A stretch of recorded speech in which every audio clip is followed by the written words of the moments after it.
Welcome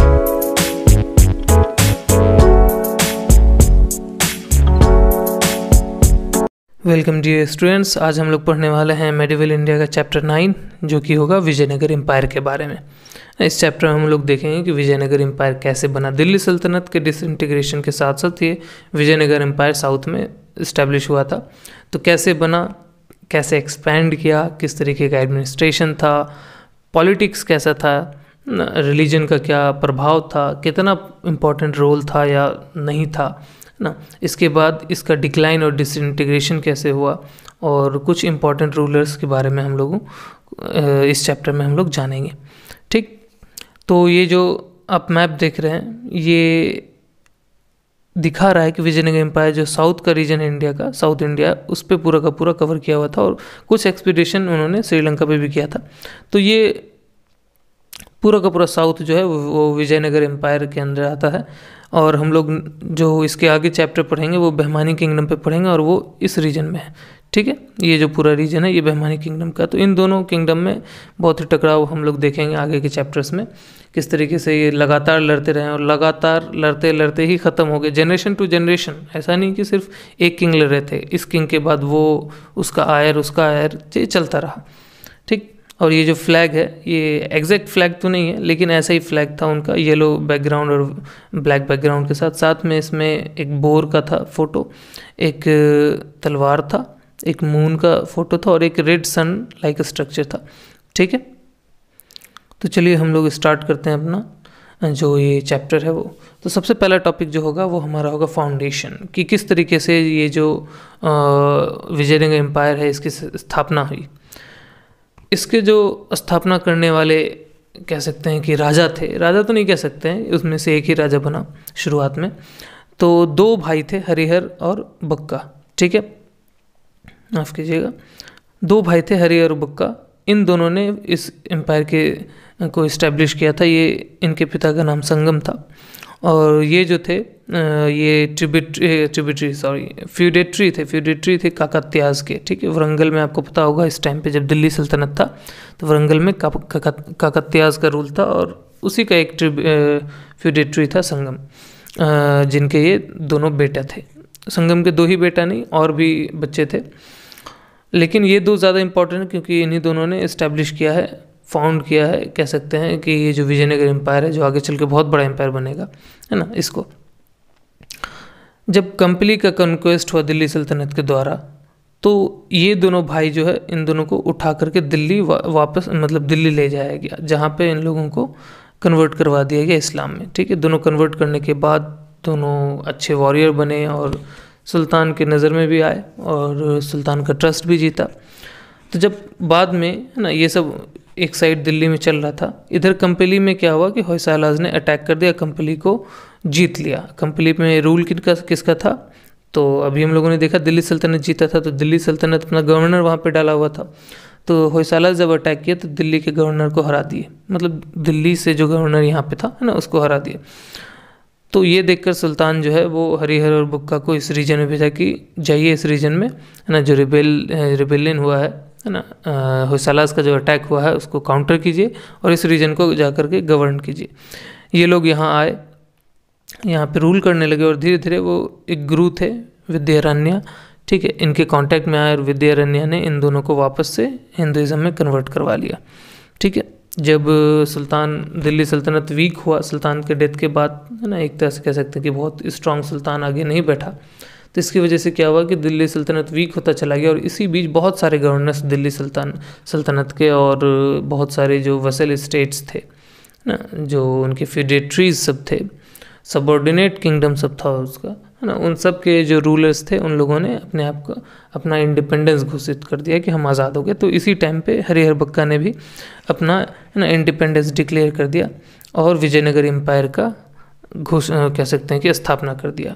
उस time पे राजा जो बने वो हरिहर थे ना, और विजयनगर जो रीजन था, है ना, विजयनगर को अपना कैपिटल चुना और ये हुआ कब 1336 में। अब क्योंकि कैपिटल विजयनगर था इसलिए हम लोग इस पूरे किंगडम को विजयनगर किंगडम कहते हैं। ठीक है, अब हम लोग चलते हैं अपना नेक्स्ट टॉपिक जो होगा वो होगा एक्सपेंशन। कैसे ये जो विजयनगर एम्पायर है एक्सपेंड हुआ। तो शुरू के दिन में जब शुरू के सालों में विजयनगर एम्पायर इन्फेंट होगा, छोटा सा रीजन पे रूल होगा, है ना, उस टाइम पे विजयनगर एम्पायर को दो, है ना, अपने कह सकते हैं कि कंटेंडर्स के साथ लड़ते रहना पड़ा था।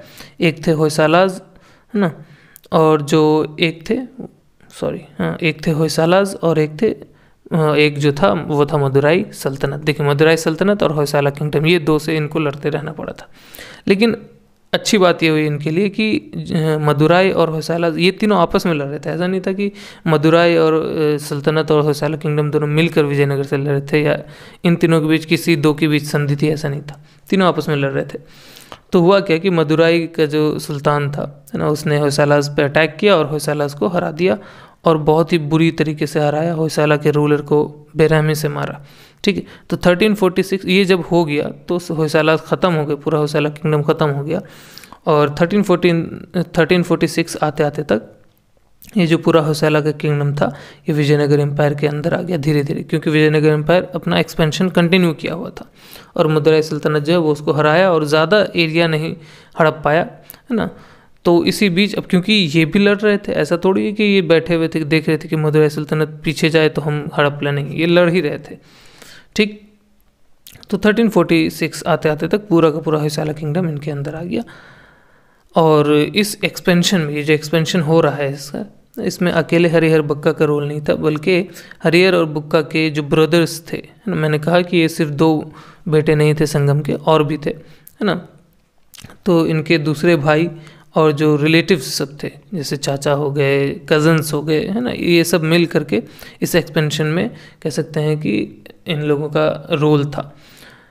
तो इन लोगों के बीच क्या हुआ ना कि ये मतलब बात हुई कि जो, जैसे मान लीजिए कि हरिहर और बुक्का के जितने भी रिलेटिव्स थे जो एक्सपेंशन में आए हुए थे, कि एक्सपेंशन में लड़ाई कर रहे थे कि इस विजयनगर एम्पायर को एक्सपेंड किया जाए इसके लिए, तो नियम ये था कि जो भी भाई या जो भी रिलेटिव, है ना, जिस रीजन में कह सकते हैं अटैक करके उसको हड़पेगा और विजयनगर एम्पायर में मिलाएगा, उस रीजन का समझ लीजिए गवर्नर या कह लीजिए कि रूलर टाइप से, है ना, वो वही एडमिनिस्टर करेगा, वही रूल करेगा। तो इस तरीके से जो शुरुआत का जो साल था विजयनगर एम्पायर का, वो एक्चुअली में एक एम्पायर नहीं कहला के उसको हम कोऑपरेटिव कॉमनवेल्थ कह सकते हैं। कॉमनवेल्थ आपको पता ही होगा कि बहुत सारे अलग अलग रीजन्स रूल्ड बाय अलग अलग रूलर्स, है ना, एक साथ मिलकर एक बैनर के अंदर का कह सकते हैं कि एडमिनिस्ट्रेशन करते हैं, तो वो कॉमनवेल्थ कहलाता है। ठीक है, तो शुरुआत के दिन में ये एम्पायर नहीं बल्कि ये एक कॉमनवेल्थ की तरह फंक्शन कर रहा था। जब हरिहर का डेथ हो गया तब बुक्का जो है वो विजयनगर एम्पायर की गद्दी पर बैठा। ये हुआ 1356 में, और 1377 तक ये रूल किया। ठीक है, ये तो हुआ इधर की बात। अब वापस से हम लोग आते हैं कि जो स्ट्रगल चल रहा था, होयसालाज ख़त्म हो चुके थे, बचा था मदुराई। अब मदुराई के साथ इनका जो मदुराई सल्तनत था, है ना, इनका और विजयनगर एम्पायर का जो कह सकते हैं कि लड़ाई चलता रहा, स्ट्रगल चलता रहा पावर के लिए, वो ऑलमोस्ट 4 डिकेड्स तक चलता रहा, 40 साल तक चलता रहा। और 1377 में जाकर के ये स्ट्रगल ख़त्म हुआ। ये कैसे ख़त्म हुआ? जब मदुराई सल्तनत ही ख़त्म हो गया। मदुराई का जब सुल्तान का डेथ हो गया तो उसके बाद कोई स्ट्रॉन्ग सुल्तान था नहीं, तो धीरे धीरे मदुराई सल्तनत जो है वो डिसइंटीग्रेट कर गया, और धीरे धीरे विजयनगर एम्पायर पूरे के पूरे साउथ को, साउथ इंडिया को अपने अंडर ले लिया और रामेश्वरम तक फैल गया। रामेश्वरम आपको पता होगा इंडिया का, है ना, साउदर्न मोस्ट पॉइंट मान लीजिए आप, हालांकि है नहीं। साउदर्न मोस्ट पॉइंट जो है पहले कुछ और था, लेकिन धीरे धीरे जो समुद्र ऊपर आता जा रहा है तो साउदर्न मोस्ट पॉइंट आप मान सकते हैं रामेश्वरम को। ठीक है, अब हम लोग चलते हैं अपने नेक्स्ट टॉपिक पे, माफ़ कीजिएगा, नेक्स्ट पेज पे। तो हम लोग ये देख रहे हैं कि एक्सपेंशन होता जा रहा है। तो ये जो एम्पायर था ये साउथ तक तो फैल गया।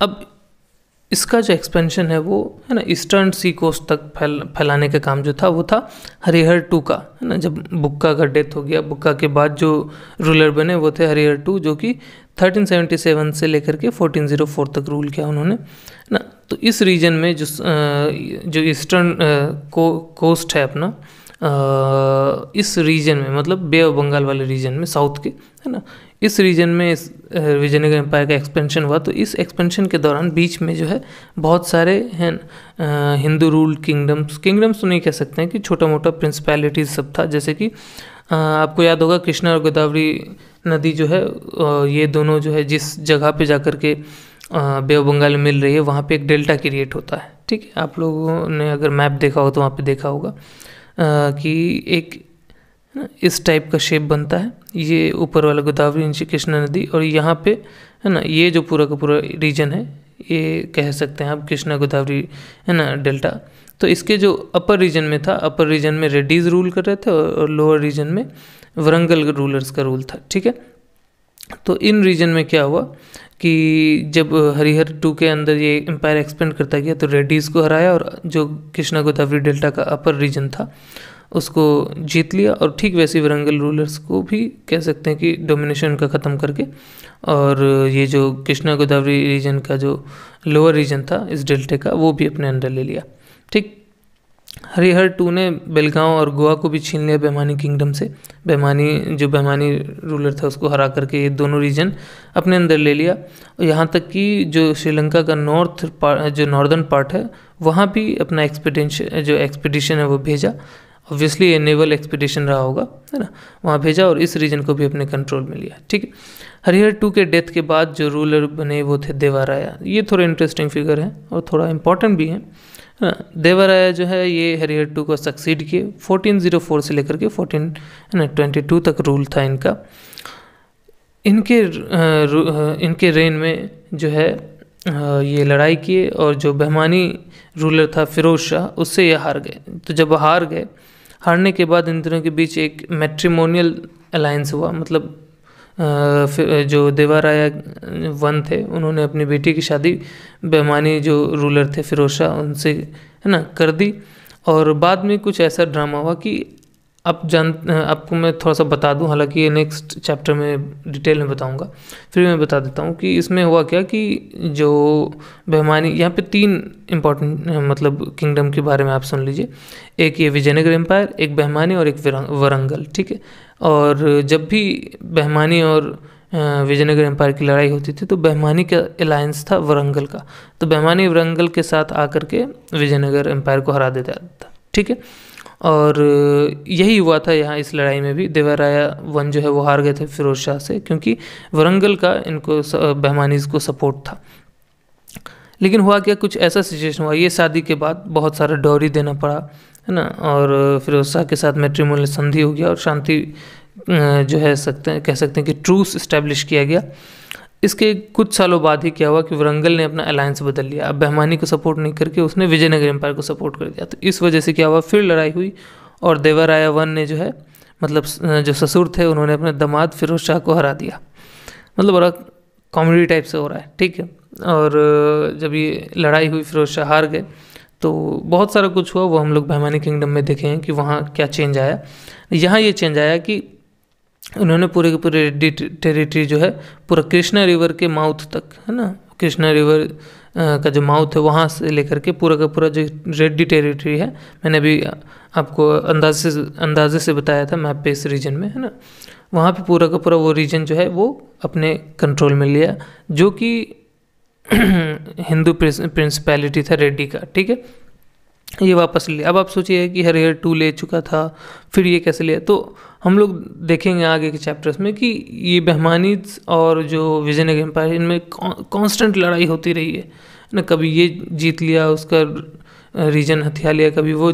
ओवरऑल रिजल्ट ये निकलेगा कि दोनों के मैप पे है ना ज़रा भी जो रीजन है वो फैल नहीं रहा है, कभी वो जीत ले रहा है फिर ये मार के उससे जीत ले रहा है, ये चलता रहेगा। ठीक है, अभी हम लोग फिर वापस स्टोरी पे आते हैं। तो ये देवराया 1 का कहानी था। अब देवराया 1 इंटरेस्टिंग फिगर इसलिए हैं क्योंकि इन्होंने बहुत सारे चेंजेस लाए, जैसे कि उनको पता था कि बहमानी जो आर्मी थी ना उसका जो सुपीरियरिटी था, उसका जो कह सकते हैं कि स्पेशलिटी था वो ये था उनका माउंटेड आर्चर, है ना। माउंटेड आर्चरी आपको पता होगा, घुड़सवार लोग जो तीरंदाजी करते हैं, है ना। माउंटेड जो आर्चर्स थे वो बहमानित का कह सकते हैं कि स्ट्रॉन्ग पार्ट था उनकी आर्मी का। तो ये जानते थे, इसलिए उन्होंने क्या किया कि 2000 जो मुस्लिम माउंटेड आर्चर्स थे उनको अपने यहाँ ना एक तरह से कह सकते हैं कि जॉब पे रखा और अपनी आर्मी को कहा कि इनसे माउंटेड आर्चरी सीखिए।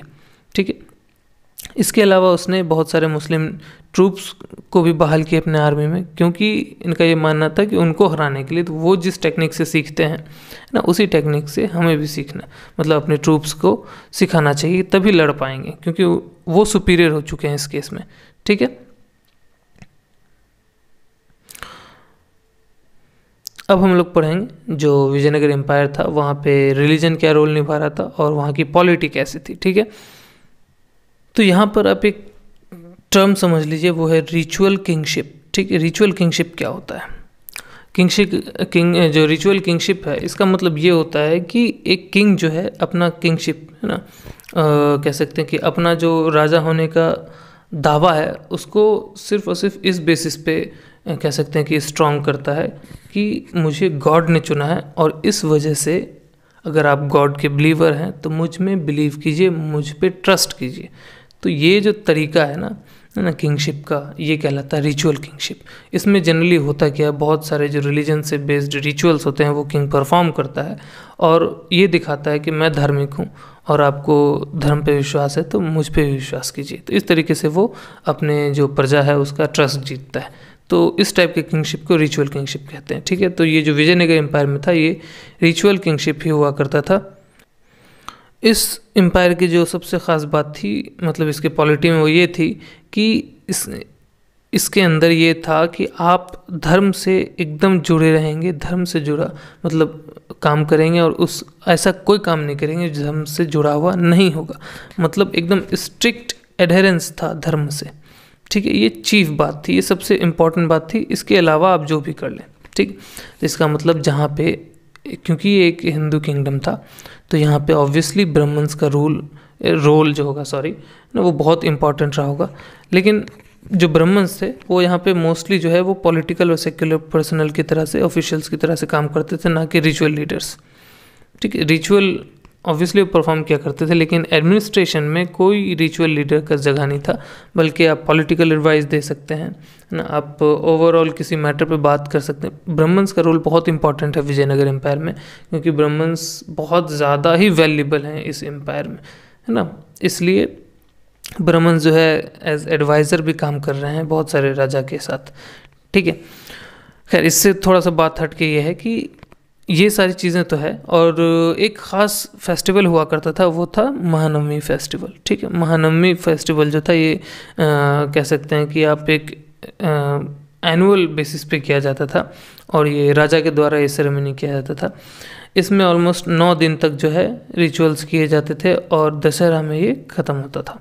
ठीक है, दशहरा के आसपास ये महानवमी आता है, तो उसी टाइम पे ये रिचुअल्स किया जाता था। और इसमें जितने भी राइट्स थे, जितने भी कह सकते हैं कि रिचुअल्स हुआ करते थे, वो जो है वो किंग खुद परफॉर्म किया करता था। और इस रिचुअल्स में, इस सेरेमनी में ना, अपने एम्पायर के कोने कोने से इम्पॉर्टेंट लोगों को, चीफ्स को राजा बुलाया करते थे, उनके सामने परफॉर्म करते थे रिचुअल्स को, ताकि ये दिखाएं कि मैं कितना जुड़ा हुआ हूँ धर्म से। तो अगर आप धर्म में विश्वास रखते हैं तो आपको मुझ में विश्वास रखना होगा। इस तरीके से ये रिचुअल किंगशिप रिप्रेजेंट होता था। ठीक है, खैर ये तो हुई बात कि किस तरीके से रिचुअल किंगशिप रिप्रेजेंट होता था और किस तरीके से ब्राह्मण्स रोल निभाते थे। इसके अलावा अपनी आर्मी में, अब ये ऐसा नहीं कि ये अपनी आर्मी में सिर्फ हिंदुओं को एम्प्लॉय किया हुआ था, बल्कि अभी मैंने बताया देवा राय जो है उन्होंने अपने आर्मी में एक अलग ही कह सकते हैं कि एक अलग ही टुकड़ी बना रखी थी, जहाँ मुस्लिम ट्रूप्स को बहाल किया हुआ था और मुस्लिम जो माउंटेड आर्चर्स थे उनको ट्रेनिंग के लिए बुलाया हुआ था कि आप सिखाएं मेरे फौज को, है ना, माउंटेड आर्चरी क्या होता है। तो अब इससे फ़ायदा क्या होता था कि ये बहुत ना, कह सकते हैं कि बहुत ही इम्पॉर्टेंट स्ट्रेटजी था। तो अभी किसके खिलाफ स्ट्रेटजी था? एक तो बहमानिस के खिलाफ जो है उन लोगों को इक्वल हैंड्स दे, ठीक है, अपर हैंड्स नहीं दे लेकिन इक्वल हैंड्स थे, क्योंकि उन लोगों का जो कह सकते हैं कि स्ट्रेटजी था वो थोड़ा कमज़ोर था, क्योंकि माउंटेड आर्चरी थी नहीं उस टाइम पे उनके पास, और इसी वजह से बार बार वो हार जा रहे थे। तो देवा राय ने क्या किया कि माउंटेड आर्चरी वाले डिपार्टमेंट को स्ट्रॉन्ग किया। ठीक है, तो इस वजह से क्या हुआ कि उनको सिर्फ और सिर्फ बहमानित से नहीं, बल्कि जो हिंदू राइवल्स थे उनके, है ना, मैंने भी कहा कि बहुत सारे हिंदू प्रिंसिपैलिटीज़ थे, जैसे रेड्डीज़ हो गए, है ना, इन सब के खिलाफ जो है उसको अपर हैंड मिलता था। इसलिए इसने पूरा का पूरा एक, है ना, कॉन्टिजेंट ही बनाया हुआ था आर्मी का, जिसके जो हेड थे वो मुस्लिम कमांडर्स हुआ करते थे, क्योंकि उन लोगों को पता था किस मानसिकता के साथ यहाँ पे लड़नी है ना, लड़ाई करनी है। तो इस वजह से एक पूरा का पूरा कॉन्टिजेंट ही आर्मी का जो है वो मुस्लिम कमांडेंट के अंदर दिया हुआ था। अब हम लोग पढ़ेंगे जो एडमिनिस्ट्रेशन था विजयनगर एम्पायर का वो कैसा था। ठीक है, तो विजयनगर एम्पायर में ऑब्वियसली सबसे पावरफुल, सबसे कह सकते हैं कि सेंट्रल पार्ट जो था, रोल जो था वो किंग का था। लेकिन किंग को ऐसा नहीं कि किंग जो एक्शन लेता था वो अपने मन से लेता था, बल्कि एडवाइजर्स भी थे, है ना। तो एक काउंसिल ऑफ मिनिस्टर्स था किंग का, जो कि एडवाइस करता था किंग को। और ये जो मिनिस्टर्स थे, है ना, ये मिनिस्टर्स नोबल्स थे। आपको पता ही होगा नोबल्स जो हैं वो किसी भी किंगडम के अंदर, है ना, बहुत बड़ा रोल निभाते हैं, क्योंकि उन्हीं के अंदर जो है वो जो एम्पायर है वो बटा होता है, उन्हीं को दिया हुआ होता है टैक्स कलेक्शन और बाकी सारे ट्रूप्स के मैनेजमेंट का काम। क्योंकि विजयनगर एम्पायर मैंने शुरू में ही कहा कि कॉमनवेल्थ की तरह स्टार्ट हुआ है, तो आगे भी ये उसी टाइप से फंक्शन करेगा। हाँ, ये है कि कंप्लीट कॉमनवेल्थ नहीं रहेगा, कन्फेडरेशन जो कन्फेडरेशन है ना, वैसा रोल परफॉर्म करेगा। हम लोग आगे देखेंगे। तो किंगडम जो था वो राज्याज में, है ना, जो राज्य थे ना, राज्यों में डिवाइडेड था, जिसको मंडलम भी कहते हैं, इंग्लिश में कह लीजिए तो प्रोविंस हो गया, है ना। उसके और एक राज्य जो है कई सारे नाडु में डिवाइडेड था, डिस्ट्रिक्ट्स में डिवाइडेड था। फिर उसके नीचे स्थल था जिसको सब डिस्ट्रिक्ट कहते हैं, और सबसे आखिरी में था ग्राम। ग्राम तो पता ही है, विलेज को कहते हैं, है ना। तो इस टाइप से हायरार्की था, कह लीजिए कि राज्य थे, राज्य के बाद नाडु था, नाडु कई सारे स्थल में बटा हुआ था, स्थल कई सारे ग्राम में बटा हुआ था। ठीक, विलेज जो सेल्फ गवर्नेंस था, आपको पता होगा साउथ में चोला किंगडम जो है विलेज सेल्फ गवर्नेंस को बहुत प्रमोट किए हुए थे, है ना। तो इस टाइम पे क्या हुआ कि विजयनगर एम्पायर के टाइम आते आते तक सेल्फ गवर्नेंस धीरे धीरे ख़त्म हो चुका था, और विजयनगर एम्पायर में तो और ख़त्म हो गया, है ना। क्योंकि यहाँ पे जो हेरिडिटरी नाइकशिप था, नाइकशिप जो है वो मैं आगे बताऊंगा, ये जनरली आप चीफ समझ लीजिए, है ना।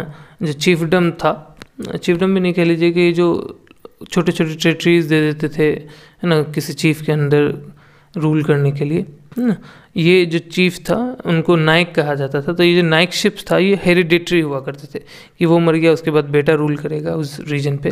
तो इसकी ग्रोथ की वजह से क्या हुआ कि जो विलेज का ऑटोनोमस फंक्शन सब था वो सारा ख़त्म हो गया, क्योंकि सारा का सारा पावर चीफ के हाथ में आ गया। ठीक, तो जो विलेज गवर्नेंस, सेल्फ गवर्नेंस है वो ख़त्म हो गया, क्योंकि उनका फ्रीडम जो है और जो इनिशिएटिव्स वो कह सकते हैं कि शुरुआत जो क्या करते थे, इनिशिएटिव्स जो उनके यहाँ फंक्शन करता था वो सारा ना लिमिट हो गया चीफ के आते ही। इसके अलावा प्रोविंसेस के जो गवर्नर्स अपॉइंट होते थे ना, वो शुरू में रॉयल प्रिंसेस होते थे, बाद में बहुत सारे, है ना, जो नोबल्स थे उनकी फैमिली और वेसल स्टेट्स थे उनकी फैमिलीज, है ना, इनमें से चुने जाते थे। ठीक, जो गवर्नर्स थे वो बहुत ही कह सकते हैं कि एक तरीके से ऑटोनमस, है ना, फंक्शंस क्या करते थे, जैसे कि उनका अपना कोर्ट होता था ना, अपने ऑफिसर्स को अपॉइंट करते थे, अपनी आर्मी रखा करते थे, जो बाद में कह सकते हैं कि वॉर के टाइम पे कंबाइन होकर के विजयनगर एम्पायर की आर्मी बनती थी। ठीक, तो ये जो ग्रेटर ऑटोनॉमी है ना, ये उनको था। ठीक, और यही चीज़ आगे चल के इनके लिए नुकसान भी करेगा। और कई जगहों पे, कई केसेस में अपना जो है कॉइन भी ये बना सकते थे। हाँ, लिमिट था, बहुत ज़्यादा नहीं, लेकिन अपने रीजन के कह सकते हैं कि फंक्शन के लिए वो कॉइन भी माउंट किया करते थे। ठीक है, हर गवर्नर को एक अमाउंट फिक्स कर दिया गया था कि आप इतना कंट्रीब्यूशन देंगे, है ना, मैन में और मनी में। मतलब मैन कहने का मतलब ट्रूप्स से रिलेटेड, है ना, आपकी फ़ौज में इतना जो ट्रूप्स है वो आप देंगे, और इतना पैसा एज टैक्स कह लीजिए कि आप हम जो सेंट्रल गवर्नमेंट है, विजयनगर एम्पायर का जो हेड कह सकते हैं कि सेंट्रल एडमिनिस्ट्रेशन है, उनको दिया जाएगा। उससे ज़्यादा होगा आपका फ़ायदा, कम होगा आप भरिएगा। ठीक, तो यहाँ पे हम लोग किस तरीके से काम देख रहे हैं, कॉन्फेडरेशन की तरह से। तो मैंने कहा ना, विजयनगर जो है वो एक कॉन्फेडरेसी की तरह फंक्शन कर रहा है, ना कि एक सेंट्रलाइज्ड एम्पायर की तरह। सेंट्रलाइज्ड एम्पायर जो होगा वो सारा का सारा फंक्शन अपने हाथ में लिया रहता है। काम बटे रहते हैं, लेकिन सारा का सारा कंट्रोल जो है वो सेंटर पे रहता है। लेकिन यहाँ सारा कंट्रोल सेंटर पे नहीं, यहाँ तक कि गवर्नर को पूरी आज़ादी है, आप अपना कोर्ट चलाएं, आप अपना फैसला सुनाएं, आप अपना फौज रखें, बस जब राजा का कॉल आएगा है ना ऑर्डर आएगा, आपको उसको मानते हुए एकजुट होना है बस, ठीक है। अब वहाँ भी अगर वो चाहे तो रिबेल कर सकते हैं। अब हम लोग आगे देखते हैं कि जो कई सारे रीजन्स थे, है ना, जहाँ कह लीजिए कि इन रीजन्स के रूलर्स को हरा दिया गया था, है ना। तो हरा देने के बाद भी उनका जो रीजन था वो उनको वापस दे दिया गया था कि आप मेरे अंडर रूल करेंगे, हमको टैक्स देंगे, है ना, लेकिन आप इंडिपेंडेंट नहीं होंगे कम्प्लीटली, आप फंक्शन करेंगे एज अ, कह सकते हैं कि आप वेसल स्टेट की तरह से या फिडिट्री की तरह से, है ना। इनको हम लोग जो है सबऑर्डिनेट रूलर्स कहते थे। तो इनके तरफ से भी तो आप देख रहे होंगे कि जो उनका मेन एडमिनिस्ट्रेशन है और जो मेन पॉलिटिकल रीजन है वो कई सारे राज्यों में, प्रोविंसेस में, फिर है ना नाडूज में, डिस्ट्रिक्ट, सब डिस्ट्रिक्ट और विलेजेस में बटा हुआ था। इसके अलावा भी बहुत सारे सबऑर्डिनेट रूलर्स थे और उनका जो कॉन्कर्ड रीजन था वो रूल हो रहा था। इसके अलावा किंग जो है वो कई सारा जो टेरिटरीज़ हैं जिनको आमरम कहा जा रहा है ना, वो भी मिलिट्री चीफ्स को दे दिया करते थे कि इस रीजन से आप अपना खर्चा चलाइए, और एक फिक्स्ड अमाउंट उनके ऊपर डाल दिया जाता था कि एक फिक्स्ड रेवेन्यू डाल दिया जाता था कि इतना आप हमको दीजिएगा, लेकिन ये रीजन पे आपका रूल रहेगा। अब ये जो चीफ्स थे, है ना, इनको पेलाइगर कहा गया या पेलागार कहते हैं, है ना, और दूसरा नाम इनका नायक भी है, ठीक है। पेलाइगर, पेलागर या नायक, अभी मैंने कहा था वो चीफ्स होंगे, वही नायक, ठीक। इनको बस इतना था कि एक फिक्स्ड अमाउंट आपको सेंटर को देना है और एक फिक्स्ड नंबर ऑफ ट्रूप्स आपको मेंटेन करना है।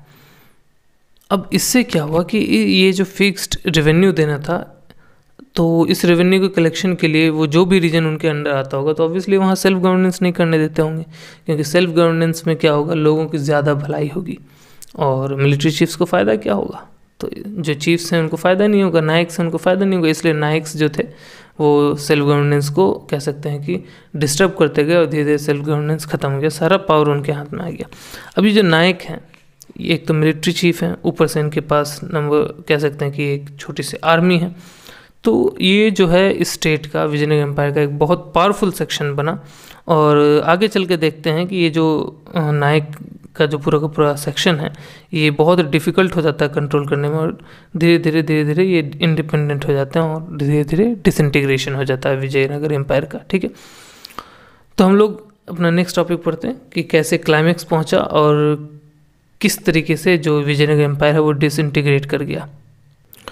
जो आपको पता होगा, शुरू में मैंने एक टर्म बताया था, शुरू के जो चैप्टर्स थे उनमें, रूल ऑफ प्राइमोजेनाइचर, ठीक है। इसका मतलब होता है ये जो गद्दी पे बैठने का रूल होता है कि मान लीजिए अगर राजा मर गया तो कौन गद्दी पे बैठेगा, तो जो प्राइमोजेनाइचर का रूल होता है आप लोगों ने सुना होगा, महाभारत में भी था कि जो सबसे बड़े बेटा थे युधिष्ठिर वो गद्दी पे बैठेंगे, है ना। ठीक वैसे यही रूल ऑफ प्राइमोजेनाइचर था कि सबसे पहला बेटा जो पैदा हुआ है राजा को वो गद्दी पे बैठेगा। लेकिन विजयनगर एम्पायर में ये रूल था नहीं। तो जब देवाराया II का डेथ हुआ उसके बाद सिविल वॉर्स छिड़ गए कि कौन गद्दी पे बैठेगा। अब सिविल वॉर के कारण क्या हुआ, जो जितने भी फ्यूडेटरीज थे वो अपने आप को, है ना, इंडिपेंडेंट घोषित कर दिए। मिनिस्टर्स जो थे वो भी अपने रूल रीजन्स को, जो कह सकते हैं कि अपना इंडिपेंडेंस एज्यूम कर लिए। चीफ्स जो थे वो अपना ऑटोनॉमी घोषित कर दिए। तो इस तरीके से धीरे धीरे टुकड़ा होता चला गया, ठीक। अब ये पूरा का पूरा एम्पायर जो है पूरा साउथ इंडिया से सिमट करके आ गया कर्नाटक तक, ठीक, और थोड़ा बहुत जो आंध्र प्रदेश का वेस्टर्न रीजन है वहाँ तक आ गया, है ना। तो इतना छोटा पूरा साउथ इंडिया से लेकर के सिर्फ और सिर्फ कर्नाटक और वेस्टर्न आंध्र प्रदेश के ही रीजन तक रह गया।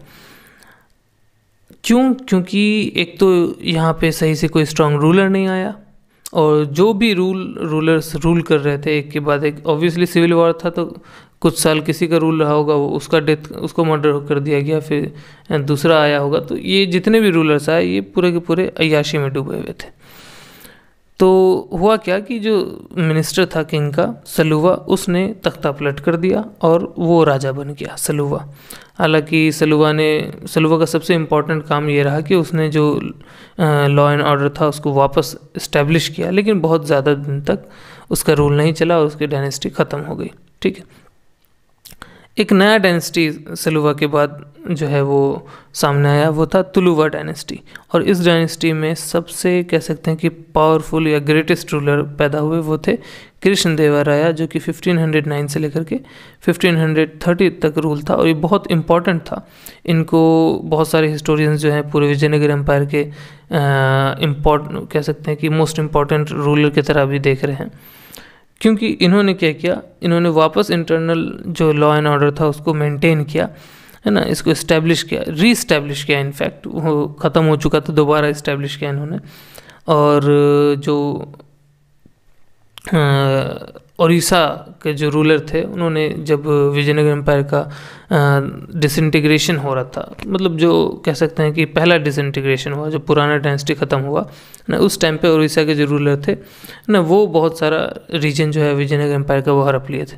तो जो कृष्णदेवराया थे, जब वो रूलर बने तो उन्होंने उड़ीसा के रूलर को भी कह सकते हैं कि ढकेल डाला अपने रीजन तक, अपने रीजन से निकाल दिया। और जो कृष्ण रिवर के माउथ तक इनका रूल था, रेड्डीज़ का किंगडम छीना हुआ पूरा रीजन, वहाँ तक ये अपने एम्पायर को रीस्टोर कर लिए दोबारा।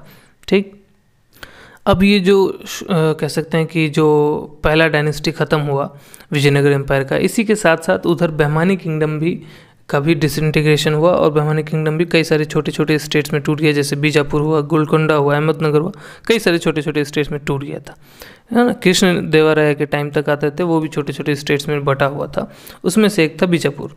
तो कृष्ण देवराया ने बीजापुर को 1520 था ना, वहाँ उसमें हरा दिया, 1520 में बीजापुर को हरा दिया। और पूरा का पूरा बेलगांव का रीजन, ये जो गोवा वाला रीजन सब था, है ना, ये पूरा रीजन हथिया लिया। बीजापुर को जो कैपिटल समझ ली, बीजापुर स्टेट था उसका कैपिटल, है ना, उसको पूरा तबाह कर दिया, लूट लिया। और गुलबर्गा को भी पूरा का पूरा कम्प्लीटली डिस्ट्रॉय कर दिया। तो कह सकते हैं कि ये एक, है ना, जो पुराना विजयनगर एम्पायर था उसको इस्टेब्लिश कर रहे थे ये। ठीक, लेकिन इस इस्टेब्लिशमेंट के दौरान, है ना, कि वो पुराना ग्लोरी वापस लाना है विजयनगर एम्पायर का, है ना, इसके पीछे ये इतने अंधे हो गए कि इन्होंने अपना कोई भी नेवी डेवलप ही नहीं किया। मतलब स्ट्रॉन्ग नेवी, ऑब्वियसली नेवी तो थोड़ा बहुत डेवलप हुआ, लेकिन स्ट्रॉन्ग नेवी। ये आपको पता होगा साउथ का जो किंगडम है, जितना भी किंगडम रहा, जैसे कि चोलाज का किंगडम रहा, उनका सबसे स्ट्रॉन्ग पार्ट ये था कि उनकी स्ट्रॉन्ग नेवी थी। क्योंकि साउथ के रीजन में अटैक जो आएगा, नॉर्थ से तो ऑन फुट आप लड़ लीजिएगा, लेकिन इधर उधर से जो अटैक आएगा उसके लिए आपको स्ट्रॉन्ग नेवी होना ज़रूरी है, अपने ट्रेड को प्रोटेक्ट करने के लिए भी। ज़रूरी नहीं सिर्फ और सिर्फ लड़ाई के लिए या किसी और रीजन में जाकर के जीतने के लिए, बल्कि अपने ट्रेड को प्रोटेक्ट करने, क्योंकि ट्रेड इनकम का बहुत बड़ा सोर्स था। कृष्ण देवराया ने अटेंशन नहीं दिया अपने नेवी को डेवलप करने के लिए। इस वजह से क्या हुआ कि जब उनका डेथ हुआ, डेथ होने के बाद पावर स्ट्रगल हुआ और एक नए रूलर बने, वो सदाशिव राय थे। ठीक है, अच्छा थोड़ा सा हट के मैं बता दूं कि जब ये नेवी का डेवलपमेंट नहीं किया इन्होंने बहुत स्ट्रॉन्ग, तो नुकसान क्या हुआ, ये हम लोग आगे के चैप्टर्स में पढ़ेंगे। कि इसी टाइम पे पुर्तगीज़ आ चुके थे, और पुर्तगीज़ जो है, जो सी ट्रेड था उस पर पूरा का पूरा कह सकते हैं कि अपना कब्ज़ा जमा चुके थे। और इस वजह से क्या हुआ कि जो विजयनगर एम्पायर था और बहमानी किंगडम था, जो छोटे छोटे स्टेट में टूट चुका था, इन सब का जो पूरा ट्रेड था वो पुर्तगीज़ ने हड़प लिया। और धीरे धीरे हम लोग देखते हैं आगे चल के पुर्तगीज़ का ही यहाँ पे रूल इस्टेब्लिश होता है। अभी फ़िलहाल ना ये स्पॉइलर टाइप से है, थोड़ा सा समझ लीजिए, था नहीं बताऊँगा तो फिर कनेक्ट नहीं हो पाएगा ना, इसलिए तो ये पॉइंट इसलिए यहाँ पे मैंने डाला कि डेवलपमेंट ऑफ नेवी बहुत ज़रूरी था, जो इन्होंने नहीं किया।